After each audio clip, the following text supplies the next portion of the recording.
In this episode, I think we're gonna finally pull this thing out of the garage. I have a tuning session scheduled. I think you saw in the last episode that the idle was really surgy.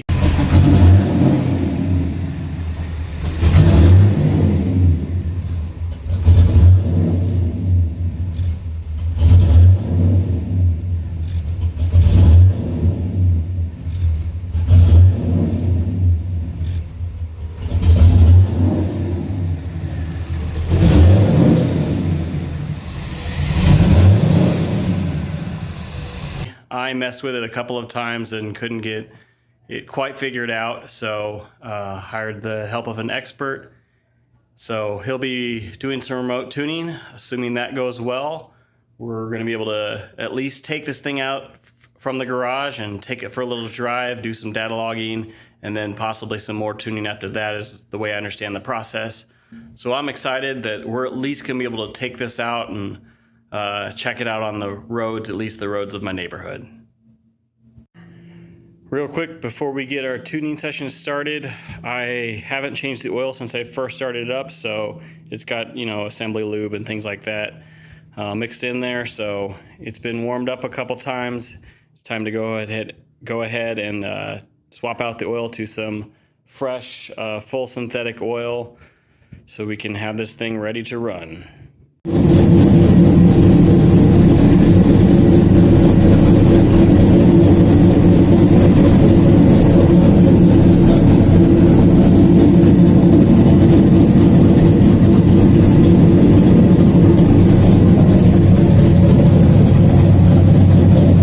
All right, tuning session complete.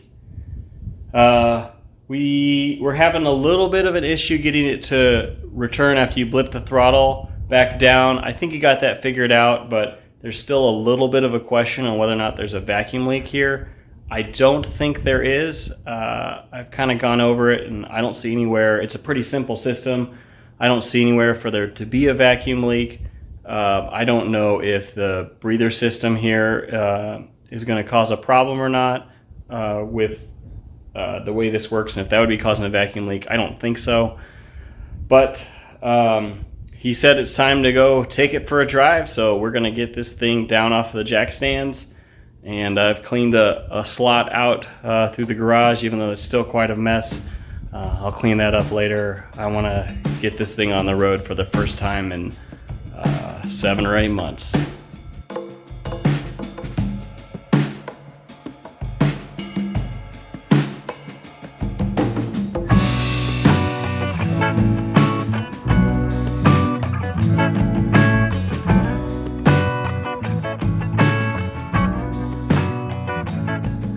It is finally on the ground. Ignore all the mess in the background. But we have a clear path out. I am going to check tire pressures because that hasn't been done since I put it up on jack stands back in, I think, January. Or maybe that was December. But so I need to check the tire pressure. The extinguisher is going to go with me in the car. I still need to tighten down the shift knob before I take it for a drive. And I am going to fill the oil accumulator for the first time. So now that I have the oil that's going to stay in there for a little while, this ball valve here by my driver's seat will open up the lines to the oil accumulator. So that has never been opened before. I didn't want any of the break-in oil to go into there, so we're going to get the engine started, open that up, and fill the oil accumulator. Right now, we're sitting at, looks like, about 25 pounds of pressure in the air, of air pressure in the tank. So we'll get it filled, see what that pressure goes to. Then we'll shut the ball valve back off, shut the engine off, and then check the oil, because right now it's a little bit above full in the engine. But once 3 quarts of oil presumably goes back to this oil accumulator, we're going to be low. So we'll open this up, shut it back up, close it back down, and then check the oil level before we go for a drive.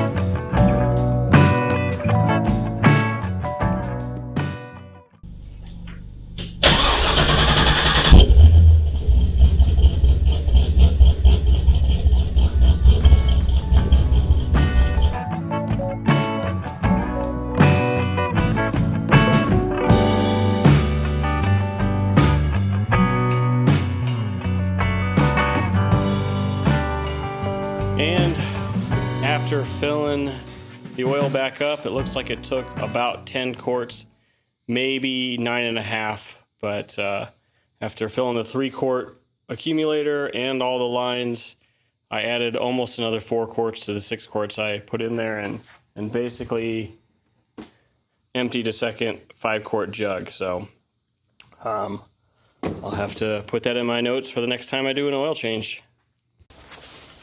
All right. Get strapped into this thing for the first time in a long time. Let's hope this goes well.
All right, successful drive in most ways. A couple of notes that I need to work on. The brakes are really weak at idle. Once the engine has some RPMs in it, the brakes seem fine. So I'm pretty sure I've either got a vacuum leak or the vacuum I'm pulling off the back of this LT2 intake is not strong enough. So I need to do some research into that and see what I need to do to increase the vacuum inside this brake booster. I'm pretty positive that's the problem. The power steering is also really stiff. I was expecting it to be stiffer by going to the 1.5 to 1 steering ratio quickener. But it's pretty stiff.